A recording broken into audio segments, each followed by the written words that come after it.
there they were, right back on the rink, as if nothing had happened, or, as Cody Glass put it to me, as if we were just here 5 minutes ago. Well, we'll see if that's the case. Morning to you. Good Wednesday morning. I'm Dejan Kovacevic of DK Pittsburgh Sports. This is Daily Shot of Penguins. It comes your way bright and early every weekday. If you're into football and or baseball, I also offer daily shots of Steelers and Pirates in the same place that you found this.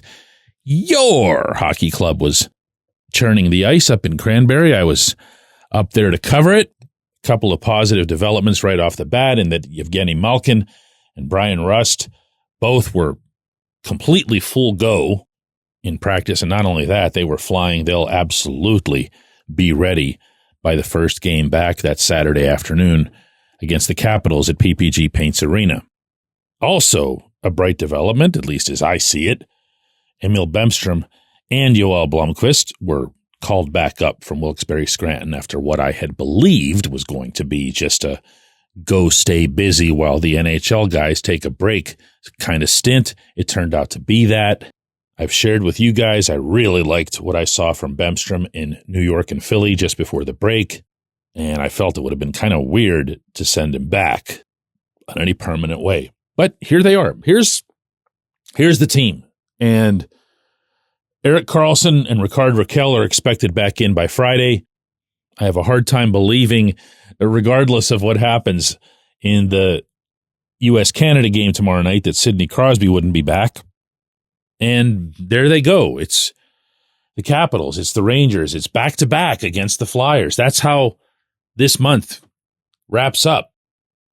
25 games to go, 6 points out of an Eastern Conference playoff spot, and all they have to do is maintain that momentum that they'd been building up. They kind of just got pinpricked there at the very end in Philly.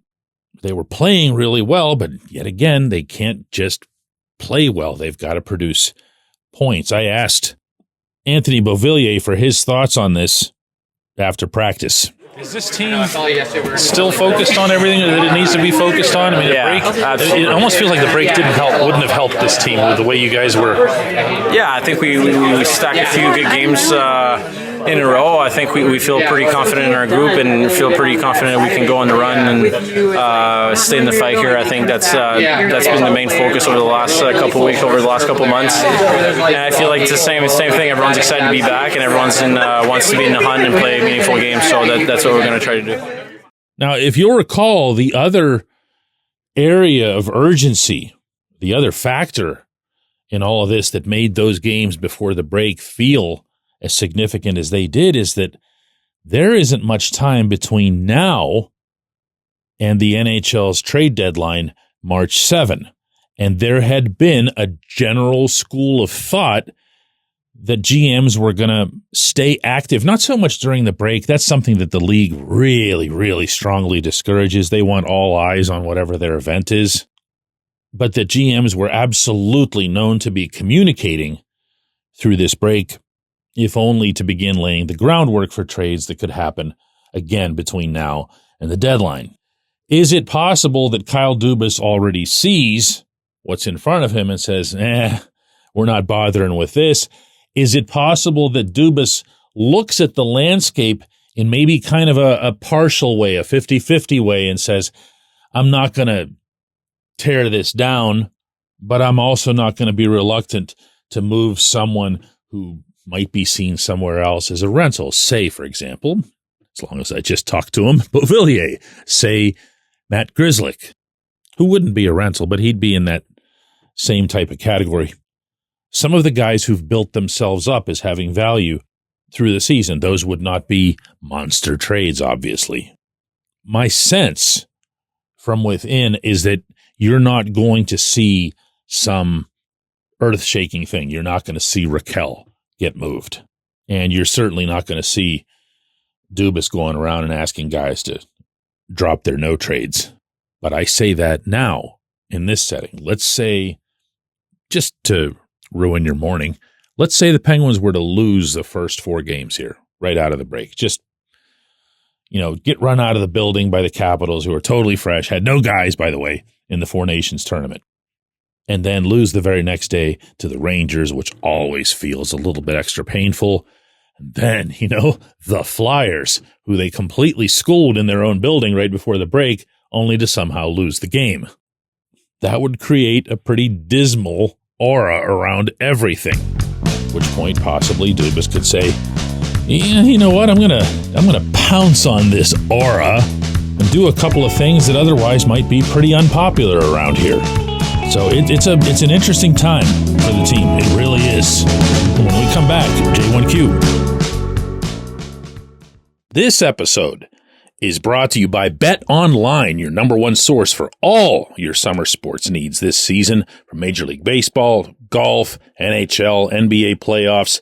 Get the latest odds and lines, including all team matchups, player props, odds on just about everything that's out there. Head to the website today or use your mobile device to get in on the action. Bet Online, where the game starts.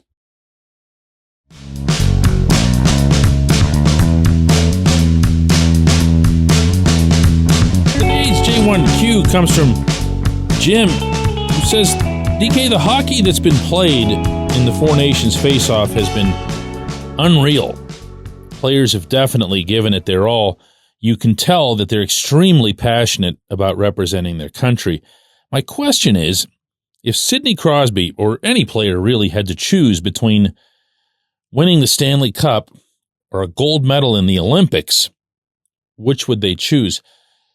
This gets asked a ton, including before and after an actual set of Olympic Games. I've covered the games in Vancouver and in Sochi, Russia. And invariably, it's almost as if the players talk to each other about how they'd answer that, because the responses are close to identical, where they'll just say, it's different. It's not the same thing. It's each one would be special. And that said, actions speak louder than words. I've been around Sid when he's won both of his gold medals. One of those, of course, on a golden goal that he scored. And I've been around Sid in San Jose and Nashville. And I am here to tell you that it is not close. They're not in the same solar system where he's concerned, where any of them are concerned. Most of that, according to these guys, is that because when they were growing up, they were dreaming of raising the cup. But a lot of it is also that you're together with that group for such a long period of time. Sometimes it's months, sometimes it's years. And you're playing so many games, and you're playing through pain, and you're playing through slumps, whether they're physical or mental. And it takes so much time and so much anger in certain occasions with rivalries or with referees or, even with the public. And at the end, it's just you. They hand you the cup, or the commissioner in this case hands you the cup, and you hold it up. We were in Nashville for the 2017 final after Game 6. Patrick Hornqvist, of course, scores the winning goal, minute 36 left. I couldn't even communicate with him. It was just me and his family, and he was still just so far gone. This was out on the ice, and as I'm asking him questions, these tend not to be the greatest questions that reporters can ask. It's stuff like, how do you feel? What's it like? He was looking up at the rafters of the Predators arena, and he started talking about, not to me, but to the roof, about how he was the last pick in his respective draft, which he was, by the way, the Mr. Irrelevant, as that's become known. And he took that so personally, obviously not at the Predators. They at least picked him. But at everybody else who didn't. That's what he was living. You're not going to have any 2 or 3 week tournament, whether it's the Olympics or the Four Nations or whatever, that's going to feel like that. The Olympics and the actual gold medal that comes with it, for most guys, is, wow, this is an amazing add to my career. This is an amazing thing to have put onto the mantle or whatever. And they love it and they value it. And yes, as you're seeing, they will battle for it. But to compare them, wow, no. Appreciate the question. A very good one. Appreciate everybody checking out Daily Shot of Penguins. We'll be back with another one of these tomorrow.